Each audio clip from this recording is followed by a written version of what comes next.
अब क्या बता रहे हैं परमात्मा के, एक कुत्ते की योनि को देखो। ओहो, अब ये शीतलहर चले थी, ऊपर से धुंध और वर्षा की बूंदें आवे थी, और वो कुत्ते राम बाहर गली में बैठे थे। पहले वो कभी मनुष्य थे, और मनुष्य जीवन में ये सुविधाएं प्राप्त होती ही होती हैं, ये नियम है ईश्वर का। ये जो सुविधा आपको प्राप्त है, इनको आप बहुत कुछ मान बैठे हो, और इन सुविधाओं के उपलब्ध होने से आप भूल जाते हो भगवान को, ये गलती कर जाते हो। और अब आपका यकीन नहीं होता, चाहे कितनी वाणी सुन लो, बहुत देर से वो ये ज्ञान आपको डर लगने लगेगा, बहुत काफी सत्संग सुनने के बाद और भक्ति साथ में प्रवेश हो जाएगी, उससे ये ज्ञान आपका हृदय में डटा रहेगा। फिर आप डरा करोगे, अरे तेरा गजब भैया, ये भगवान है, कुत्ते बन के और ये दुख उठाने पड़ते।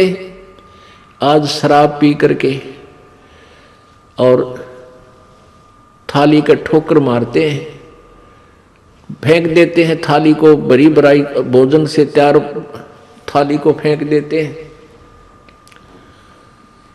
और उसकी पत्नी बैठी बैठी रो रही होती है, 2 घंटे लगाकर रोटी बनाई, पति देव आवेंगे भोजन खावेंगे, और पति देव आया टीटी बन के, खाना धर दिया, पहले दिन में बैठा रहेगा, वह कई खाना खा ले। अब वो सोच है नहीं उसको, क्योंकि तो शराब में टन होया बैठा है। फिर वो ये कहेगी तो मत पिया कर, रोज पी का, और अपने शर्म नहीं आती। बस इस बात से वो टीटी फिर चिढ़ जाता, थोड़ी फेंक दे, पत्नी ने भी कूट दे, टीवी भी फोड़ दे, यानी पता नहीं क्या नुकसान कर दे। अरे वो कुत्ता बन गया वो दुष्ट आत्मा। अब कुत्ते की योनि पाके कहाँ बैठा, गली में, और सारी रात भौंका, क्यों उसमें ऐसी नेचर दे दी भगवान ने। सारी रात भौंकते भौंकन से उसको भूख लगा है। सुबह उठकर फिर कहाँ जाता है, वो रसोई की तरफ सरकता है, किसी के दरवाजे खुला देखकर रसोई की तरफ भागता है, क्यों मैं कहा उसने अन्न की। अब उस लाट साहब ने कौन जान देगा, रसोई में कोई मारे लठ टांग के ऊपर लाग गया, आध घंटे तक रोए, बाहर गली में खड़ा होगा ट्या ट्या, और फिर दूसरे घर में सरका, धीरे धीरे हो सकता है उसके बाग में वह लठ मिला या टूक मिला। यदि वहां भी लठ मिल गया तो फिर कहाँ जाएगा, गांव से बाहर जाता है, क्या खाता है, वहां टट्टी खा कर आता है, वो जो थाली का लात मारा करता है वो दुष्ट आत्मा। तो अब ज्ञान बिना हमें ऐसा लगता है कि शायद हम कुत्ते गधे नहीं बनेंगे, हमारी न्योय मौज रहेगी। परमात्मा कहते हैं तू जाने तेरी ऐसे न बहेगी, ये तो हरदम लेखा वरना रे।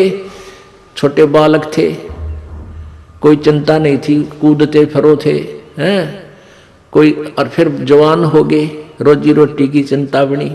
अब जवानी में भी चलो आदमी अपना टाइम पास कर लेता, फिर बूढ़े हो गए, कदे जाड़ पड़वानी, कदे आंख बनवानी, 3-4 तो सपेर पार्ट साथ रखने पड़ेंगे, किधर चश्मे, किधर दांत, किधर हाथ में डोगा।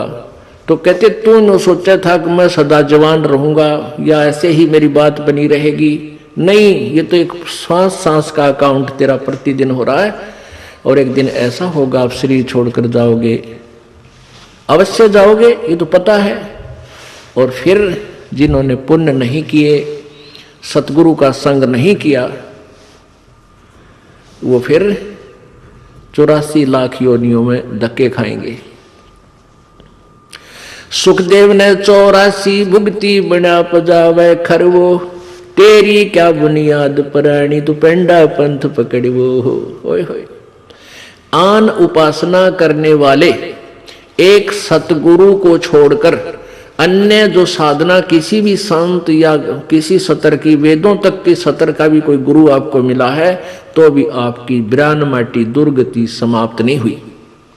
क्या बताते हैं, सुखदेव ने 84 भुगती बना पजावे खरवो, तेरी क्या बुनियाद प्राणी तो पेंडा पंथ पकड़वो। सुखदेव जैसे ऋषि, उन्होंने भी 84 लाख योनियों को भोगना पड़ा, क्योंकि उनको सतगुरु नहीं मिले, ये मार्ग नहीं मिला, ये पेंडा नहीं मिला। क्या बताते हैं, कोट जन्म तन भरमत हो गे, कुछ ना हाथ लग्या रे। कुकर सुकर खरबा बोरे, कौआ हंस बुगारे। कोट जन्म तू राजा के, ना मिटी न मन की आशा। भिक्षुक होकर दर दर घूम लिया, मिला न निर्गुण रासा।